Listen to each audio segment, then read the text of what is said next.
Okay. My recorder doesn't want to work. Let's try that again. Hello. Okay, the audio is on lock. We are about to get started. Whew. I'm trying to open the vision board. I wrote it down. Whew. All right, it's 2023. Well, it's still 2022 as I am filming this. I'll be honest about that. Trying to see if my audio is perfect. Okay, let's check on that first. I want to improve my filming because I want to share a lot more content, and I feel like I've been trying to find what is the right thing to do, what is the right content to share, and all of that. Anyway, hi there, welcome to my channel. If you are a returning subscriber, welcome back. If you are new to my channel, welcome, and don't forget to subscribe and become a part of my community. My name is Nthanda Manduwi, and I am a digital media specialist / entrepreneur and many other things from Malawi, currently based in Manhattan, New York. So, if you already follow me, you know this. I have a tradition that every year I set my vision board for the year, the goals that I have for that year, what I want to achieve in that year. Now, coming to 2022, I had my vision board of things that I wanted to achieve, and I actually have a whole video where I'm reviewing that and sharing all the things that happened for me in 2022. I'll be honest, 2022 for me was the biggest year for me professionally in so many different things. Just some highlights. I moved from Malawi to Manhattan, New York for a job. I have businesses in Malawi. I own businesses in Malawi, and those are doing really, really exceptionally well as well. I'm stepping away from managing them and coming into a space where I wanted to grow as a professional was a lot challenging for me, but also I think the best decision for myself. So without wasting too much time, I want to get into planning this year. By the way, my 2022 did not at all go according to plan because actually I had no plans of moving to New York, like personally. I wasn't applying for like international jobs. Actually, this was the only international job that I did apply for at the time that I applied. And I wasn't applying to get into the job at the time, but I'll talk about that like in time.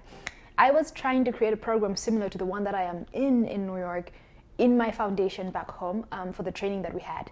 And I realized my employer had created a similar program for a different reason. And I was like, oh, let me see how they're hiring. And then I ended up being hired for that position. So I was like, okay, New York doesn't sound like a bad idea. I'll be there. But that meant leaving my companies behind and coming here. So it's been a shift in all sorts of ways, from being an entrepreneur to an employee, from living in a third world country to living in the highest end of the first world, and the different dynamics financially, friends, creating community. Last year, which is 2022, I lost my mother, so that's even another pivot of navigating an entirely different life without my mother, and also being away from my family and being away from home, trying to make sure my dad is okay, my siblings are okay, and I am also okay in this new space. So let's get into planning for 2023. So my first goal for 2023, and it being the first one, is because I neglected a lot. I self-neglect a lot. So the biggest goal I have for 2023 is self-care. I want to get better at taking care of myself. I used to work out all the time. Like if you followed me for years, you know I was at a point a gym freak, and I was always in the gym and working out, eating a bit healthier. Mentally, spiritually, all aspects of my being, taking care of myself. So I want to get a lot more intentional about taking care of myself this year. So I want to join the gym. I'm actually going to make the effort today. Today's what? Sunday? No, tomorrow or Tuesday. I'll go to the gym and get myself a gym membership. I want to start working out. It's also winter. It's very cold, so social activities are pretty much down until like maybe April, May, June, around when summer comes around or spring comes around. So I want to focus the next 4 months fully getting back into the gym. I also want to eat a lot healthier, and I found a healthy food shopping option, which I really, really like. So I want to buy more healthy food and actually have a lot more homemade meals. Number 2, I talked about shifting from full-time entrepreneurship back into employment. So before I was a full-time entrepreneur, I was employed by the Malawi government. And then I left my full-time job, my permanent job, and focused fully on my business, which did not last. I thought it would last, but it did not last. I was with my business for about a year and 2 months, and then I was employed again. So I'm employed right now in New York. And for having made that shift, I feel like I was still trying to juggle and trying to understand that, am I going to be employed now? Am I still an entrepreneur? And I took, like, for me, I have a huge principle in just letting the chips fall. So I let life happen and see where it takes me. So right now, I think at least for the next year and a half, I know that I will be employed. So if I am going to be employed, I want to deliver at my job. I want to learn as much as I can. So I'm actually focusing this period on trying to focus on my job and be a better employee and learn as much as I can. So focusing on my job is number 2 on my list this year. Number 3 is making time for family and friends. I have a lot of amazing family and friends. Even more so importantly, this year when I lost my mom, that came out so clearly, and understanding that my community is always there for me and they show up for me and write so hard for me. So I want to make time for family, for friends, and more importantly for love. I feel like we focus so much on our careers and we're oh my gosh, hustler, capitalism, I gotta win, I gotta, get rich. And while all of that is great, I think community is even more amazing, and I want to get intentional about my community.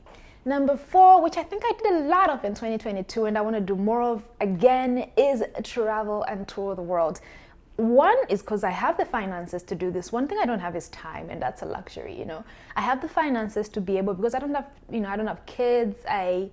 At best, I spoil my family, like my siblings and my niece, but I don't have many other obligations. So I feel like this is the best time, if I want to travel the world, to be able to do so before maybe I tie myself down to have kids and start a family of my own. So I want to travel and tour the world. In 2022, I did a lot of business travel, and in this coming year, I want to do a bit of leisure travel. On my bucket list, I want to do at least a Caribbean cruise, because, another thing is I do have the US visa, which kind of allows me to go around the US. I want to go to Hawaii. Let's see if I can be able to do that. I want to go to Hawaii. I wanted to go this year, but that just didn't work out with my timelines, because I had to travel a lot in the last part of the year, which was after I moved here. So I didn't have much time, and I hope I get more time this coming year. So I want to do the Caribbean cruise. I want to see a lot more of the US and, just have a little bit of fun. Number 5 is...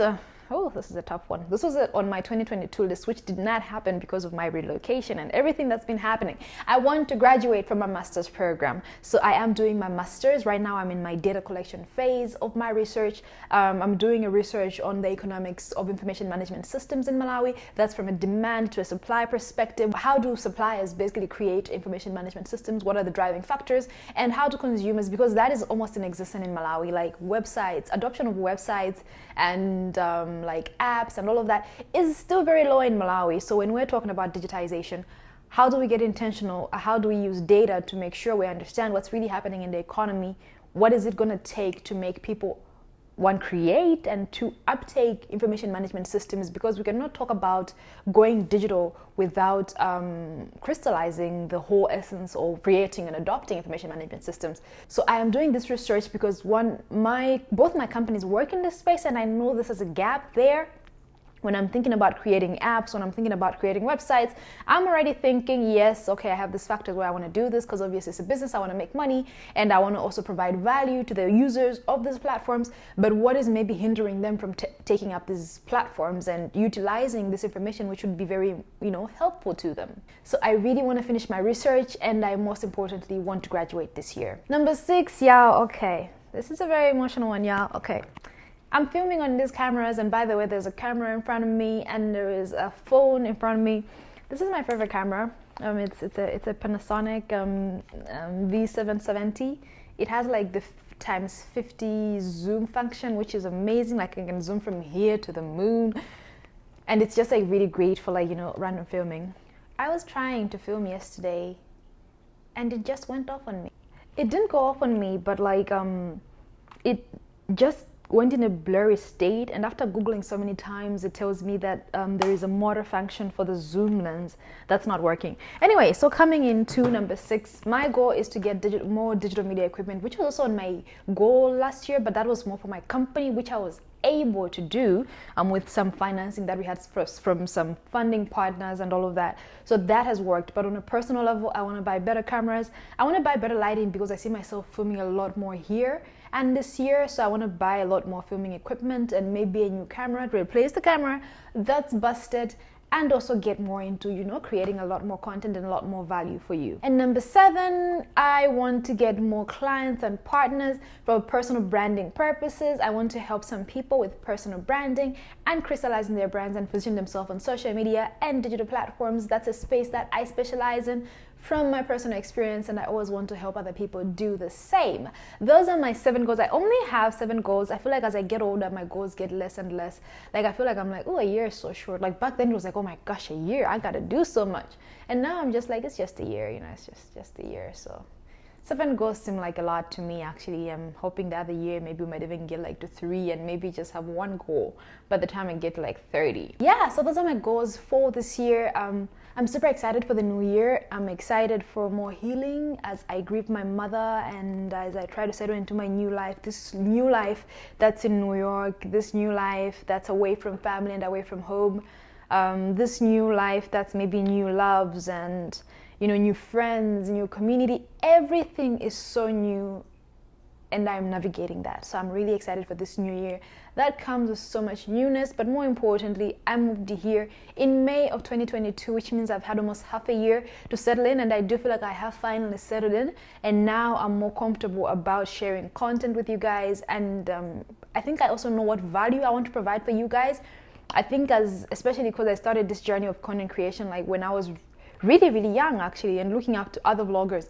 And funny enough, like when I think I was about 21 when I used to follow a lot of bloggers and vloggers, and I would look at their content and I'd be like, I want to be like that. Then I would try, do what they were doing, but I knew I didn't have the means that they had. So probably when like they were sharing about like their apartments, I didn't have an apartment like that. So when I look back over time in the content that I had before, it was like I was trying to be who I am today. And now, having gotten to where I am today, I have the apartment of my dreams. It's so gorgeous. If you want to see it, you can check it out a bit on my TikTok. I share some videos of me in my apartment there. Now that I have that life, I refrain from sharing it because it's so personal for me. But I realize I do want to put out, there's a lot that I've learned over the years. So I also want to help young people because I think I remember basically understanding my why. Why do I create content? Why did I start doing this? Why did I start my blog? It was to help other young people navigate spaces. And I feel like this is finally the time where I have that community, where I have young people who look up to me and want some help with some tips on what to do about their careers. So I want to get more intentional about putting content out there. I feel like I have my why and I want to be more intentional this year. So I am wishing you a 2023 that is full of intention, that is going to be fulfilling, full of abundance, and one that just makes you a very happy and a better human being. Thank you so much for watching this video. Thank you so much if you are a subscriber, and if you do support any of my content, don't forget to follow me on social media so we can stay in touch. I will be seeing you very soon. Until then, stay kind.